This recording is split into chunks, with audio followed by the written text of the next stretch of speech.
Bueno, pasamos a ver ahora la segunda parte de esta primer clase de excavaciones en túnel. Bueno, ahora pasemos a ver algunos procedimientos constructivos, método de excavación manual. Se incluyen este tipo de excavación aquellos con equipos mecánicos, pero de ataque puntual, no a sección completa. Dependiendo de la dimensión de la excavación, las características geotécnicas del macizo, el método de excavación, elementos de sostenimiento disponibles, las excavaciones pueden sectorizarse y realizarse en forma de optimizar el ciclo de construcción en condiciones seguras y económicas. Algunas disposiciones típicas toman nombres característicos como método alemán, belga, austríaco, que empezaremos a verlo en las próximas filminas.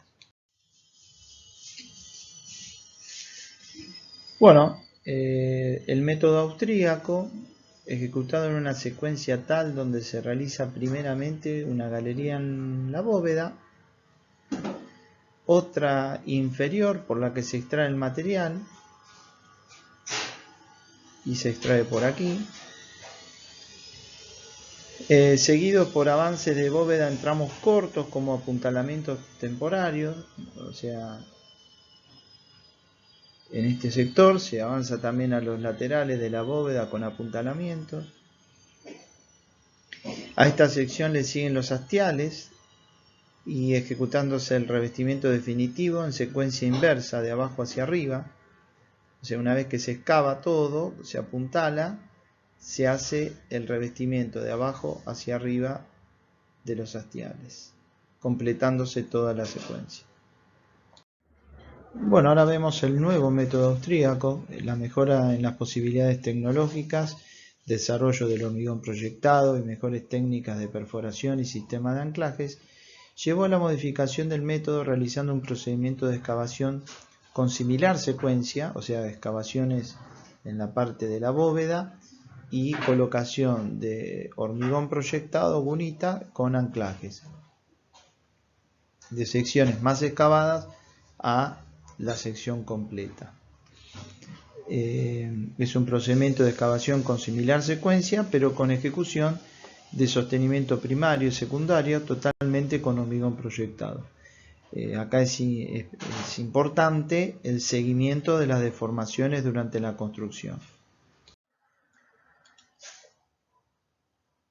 Bueno, vemos en la bibliografía especializada, se muestran ejemplos de túneles proyectados y construidos mediante esta tecnología con distintos casos de sectorización dependiendo de las condiciones geotécnicas. Por ejemplo, vemos la secuencia constructiva en cada uno de los ejemplos que se ven y los porcentajes del área total en cada uno de los sectores. Mediante esta técnica pueden inclusive sectorizarse en condiciones geotécnicas adversas, requiriendo la demolición y retiro de parte del revestimiento primario y hormigón proyectado. Por ejemplo, zonas que pueden presentar alguna particularidad que luego se pueden demoler, ¿no?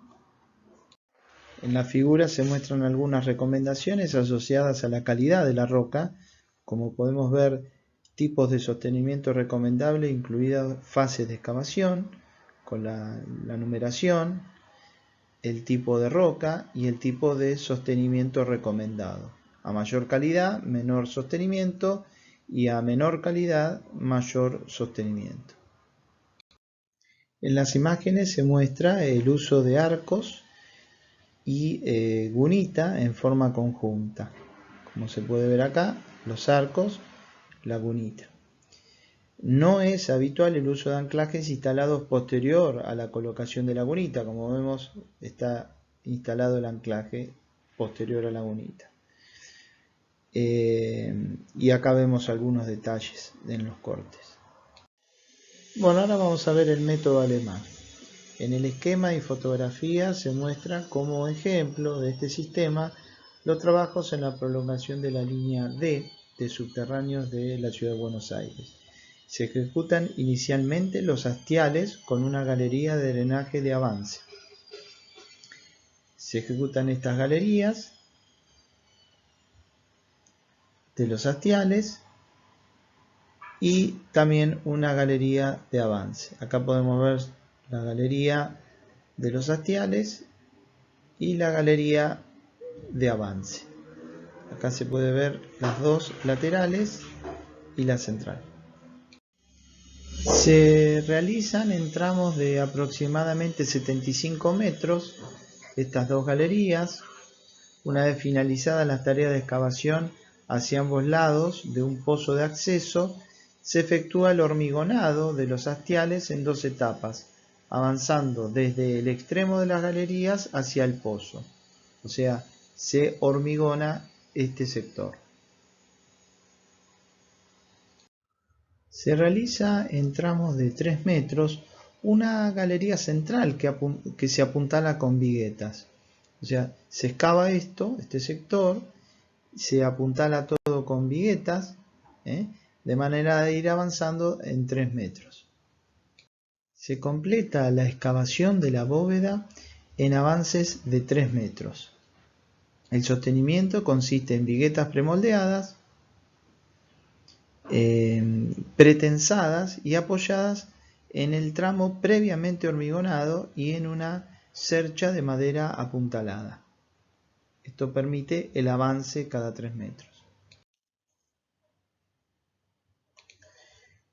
El suelo es retirado por la galería de drenaje, por este sector, sobre la que se ha colocado el filtro de geotextil, una cama de piedra partida y caños de drenaje que permitan el drenaje por este sector. Terminados los trabajos de excavación, o sea, todo esto se excava, todo se excava, y apuntalamiento, se corre el molde metálico, hay un molde metálico, y se procede el hormigonado de la sección definitiva, quedando todo el sector hormigonado. Finalmente se retira el banco o destroza y se procede a la ejecución de la solera de hormigón, o sea, se excava todo esto y se procede a la construcción de la solera de hormigón. El sistema de sostenimiento primario con viguetas hace que el colado del hormigón de calota sea deficiente. Quedan oquedades sin llenar entre las viguetas y el hormigón que se ha colocado, por lo que debe hacerse un detallado trabajo de inyecciones posteriores para asegurarse el contacto entre ambos. Bueno, ahora el método belga. En el esquema inferior se muestra el tradicional método belga como se inició.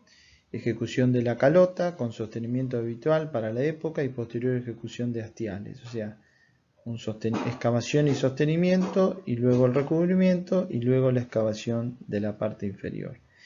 El empleo de hormigón proyectado como sostenimiento primario permite mayor versatilidad y producción de los trabajos. Las fotografías ilustran la ejecución de la línea H de subterráneo de la Ciudad de Buenos Aires. En este caso se sigue la secuencia constructiva del método belga: excavación de la bóveda y ejecución del sostenimiento primario con cerchas metálicas, como se ven acá, y hormigón proyectado. Se utiliza para la excavación una rozadora de ataque puntual y la extracción de suelo se hace a través de una rampa. Bueno, acá vemos un corte típico donde está la rozadora que excava la parte superior, luego se le hace la colocación de cerchas y el gunitado, luego se extrae el material y se hormigona. Posteriormente se empieza a excavar y en forma de submuración se van colocando los distintos hastiales. Con posterioridad a la colocación de las cerchas, se procede a proyectar el hormigón en capas de aproximadamente 7 centímetros de cunita.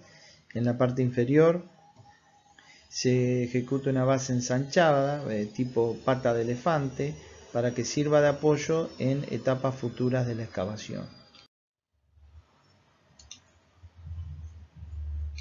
En general, cuando se excava la bóveda, se deja un banco adosado al frente que tiene la función principal el de servir de base de trabajo para la colocación de las cerchas y el hormigonado proyectado, ya que la estabilidad del frente está asegurada por la resistencia del suelo. Alternativamente se puede colocar el hormigón proyectado desde equipos con brazos telescópicos, como se puede ver acá. Detrás del avance del frente de excavación se va ejecutando el hormigón de revestimiento definitivo con técnicas convencionales, molde metálico vibrador, como este. Nótese el diseño del molde que permite el paso de equipos del frente de excavación, una zona amplia para que pasen equipos por aquí. En esta etapa el hormigón apoya sobre el suelo inferior. Finalizados los trabajos de ejecución de la bóveda de la parte superior, se procede a excavar en tramos de hastiales, o sea, uno no se excava, otro sí, en forma alternada, tal como se realizan los trabajos de submuración. Luego esto se hormigona, ¿no?, para hacer base al apoyo de la bóveda. Los hastiales llevan armaduras por el esfuerzo de tracción exterior que se genera en el ángulo recto de la base, en este sector. En este sector donde se excava, se submura, se baja la armadura y se hormigona. Los trabajos de hormigonado se llevan a cabo tomando recaudos para su buena ejecución.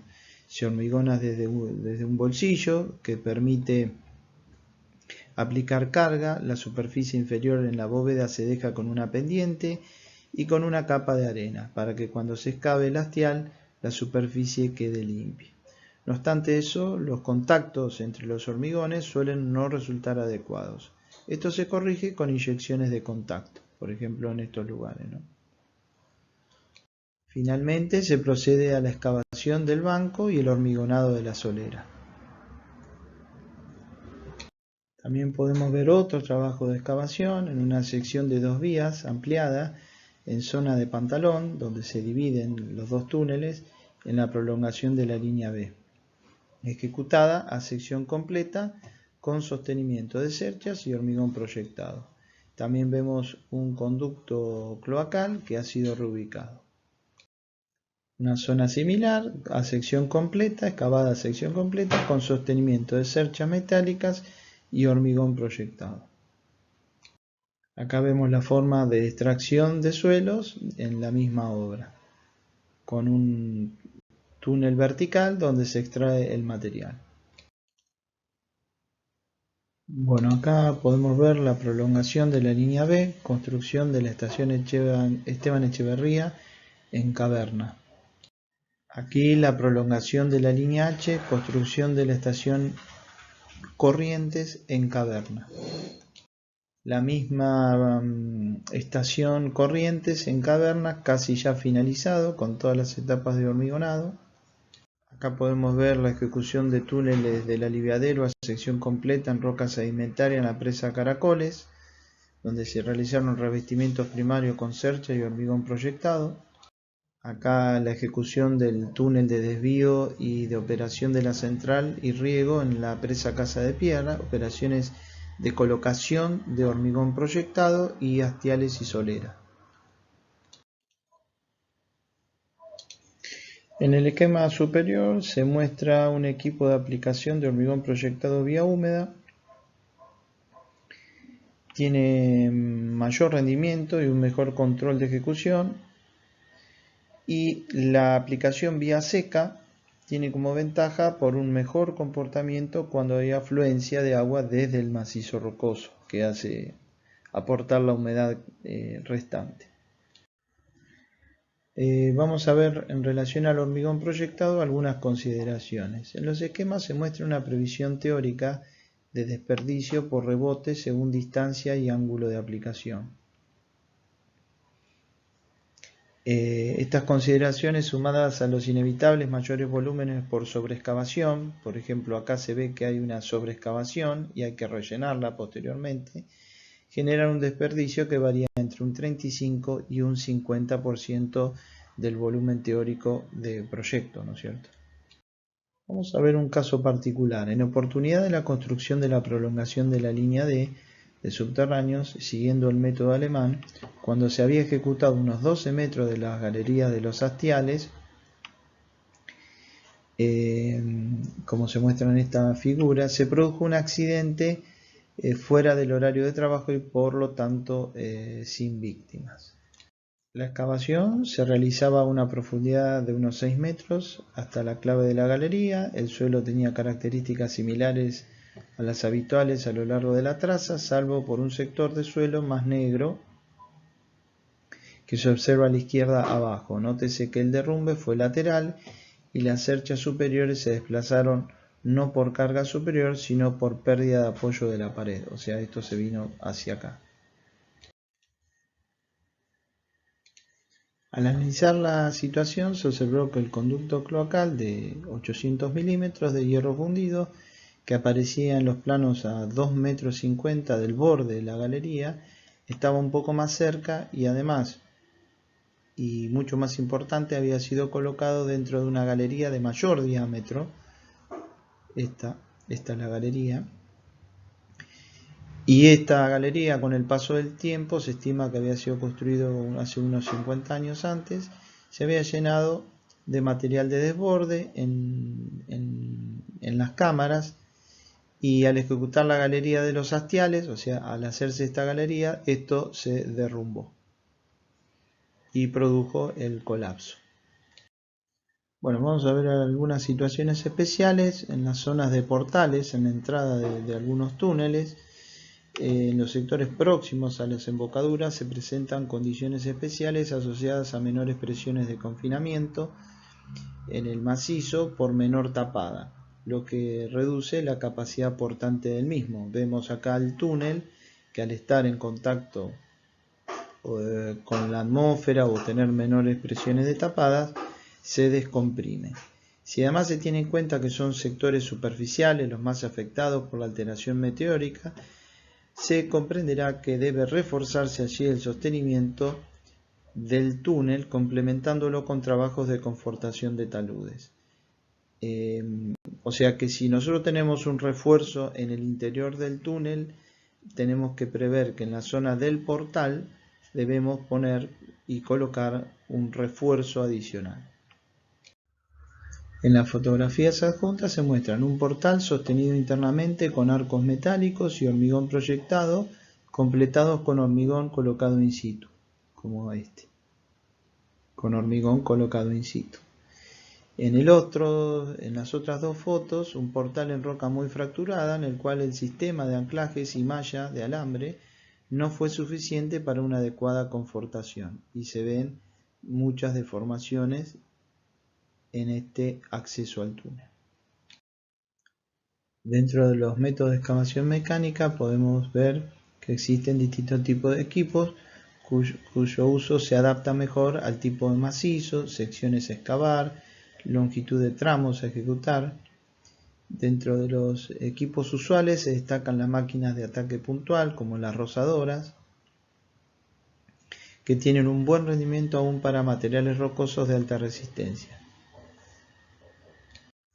Bueno, dentro de los procedimientos constructivos podemos ver método de excavación dependiendo de la roca. Por ejemplo, vemos la resistencia a la compresión simple de la roca en kilos por centímetros cuadrados, que van de 5 a 10 kilos hasta los 2.000, 3.000 kilos por centímetro cuadrado, y la necesidad a veces de usar excavación por explosivos, excavaciones mecánicas con escudos, rompedores de impacto, escudo con brazo rozador, rozadoras y las TBM que vamos a ver en la próxima clase.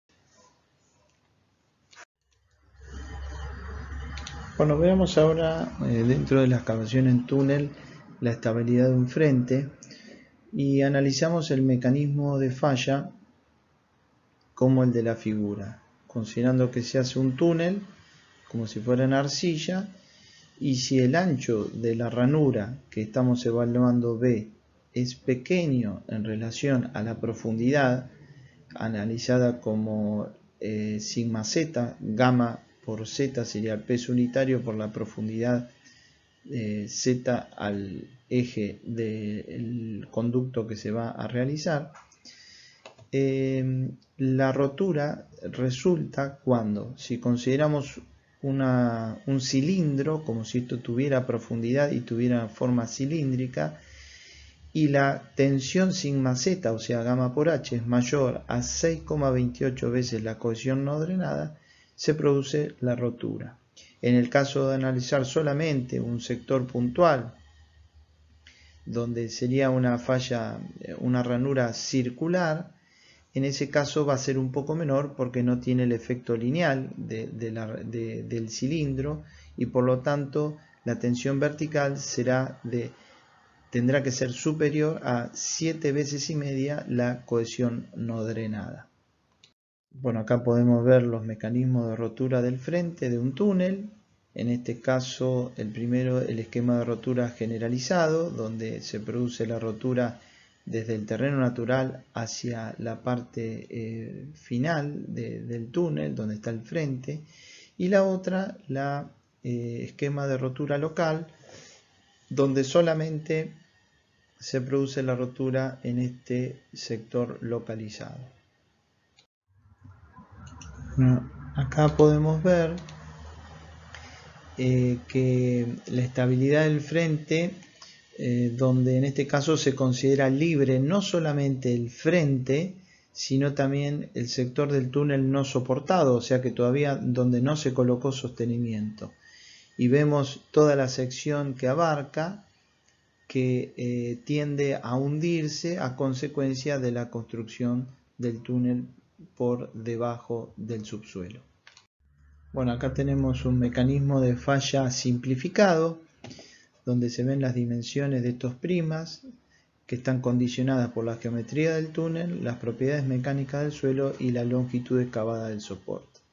Vemos cada una de las nomenclaturas, los distintos prismas que intervienen y la zona de túnel soportada. Bueno, en esta figura vemos las fuerzas que intervienen en el mecanismo simplificado de equilibrio del frente. Se determina un factor de seguridad como la suma, el factor de seguridad es la suma de los momentos de fuerzas resistentes dividido la sumatoria de los momentos de las fuerzas actuantes. Podemos ver todas las fuerzas actuantes en cada uno de los prismas y el factor de seguridad final. En esta tabla se aprecia el sistema de fuerzas del mecanismo de falla, donde están las fuerzas, los momentos, algunas aclaraciones que corresponden a cada tipo de fuerza actuante y descripción de los mismos, y dentro de las fuerzas que son las actuantes o solicitantes versus las resistentes. Luego se determina la ecuación general de la estabilidad con su factor de seguridad. El factor de seguridad contra la falla general del frente queda expresado con esta fórmula y en esta expresión aparecen en forma explícita los factores que determinan la estabilidad, que son las características geométricas del túnel, las propiedades del suelo, el procedimiento constructivo y la magnitud de sobrecargas en la superficie. Si la excavación se hace a presión atmosférica, P sub A es igual a P sub F igual a 0, y si además no se tienen cargas superficiales, Q sub S igual a 0, el factor de seguridad queda resumido de esta forma. A su vez, podemos simplificar todo este término con un factor NC que simplifica aún más el factor de seguridad general. Bueno, esta es la bibliografía y vamos a pasar ahora a la clase 2 de 3 de excavaciones en túneles.